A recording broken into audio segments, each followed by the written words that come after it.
Hey everyone, Morgan Larson here with the Bliss Real Estate team. And have you ever heard the phrase, date the rate, marry the house? Well, I will tell you, I've been hearing it a ton recently.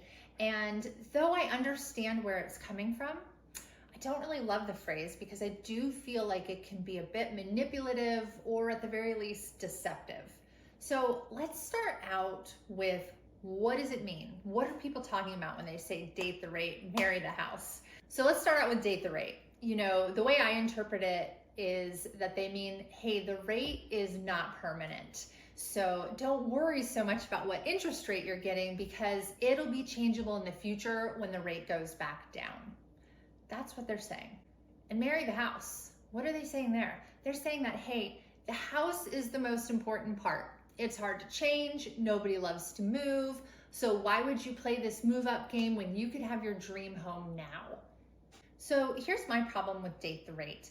You have to pay your mortgage payment every single month. No question about it. You also need to pay for groceries and pay for home maintenance and pay for fun things in your life and invest in your future. And if you choose a overall monthly payment that's too high for you, you won't be able to do that. And even though rates do change, they're always changing, and you may be able to take advantage and refinance in the future when rates go back down. There certainly is no guarantee when that'll happen. Could be a year, 5 years, 10 years. And it also, there's no guarantees that we're gonna see those sub threes anytime, at least in my lifetime. Now we could, but there's no guarantees. When it comes to the whole idea of marry the house and that you really should pick your dream home first go around, I just don't think that that's super realistic. I don't think it's fair to you to say that, hey, you need to put all your effort into finding the one and perfect house and live there forever. Because let's be real, most people don't do that.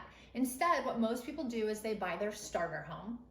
And then after they gain equity in that home because prices go up, they've paid it down, etc., then they're able to take that equity gain and move up into the next house. Now that next house may be your forever home. Maybe it takes 2 or 3 iterations of doing that to find the right place. Maybe you decide to stay in the first house after all. But life changes and it doesn't have to be permanent. You don't have to marry the house. In fact, I'd really much rather see you find the right house for today, the one that meets your needs for today, and find the payment that makes sense for your budget today. Because over time, your budget may grow as your income grows, and your availability of extra funds to buy the next house is also going to grow. So you don't have to marry anything, and you don't have to date anything. You need to pick what's right for you right now. I hope this is helpful. I just really feel like people put out these fun little sayings and it can be so deceptive and manipulative, though it's catchy. And I want you to always have an educated viewpoint, one that makes sense for you. So if you have any questions about this or buying a home or selling a home, I certainly would love to help. Take care. Have a great day.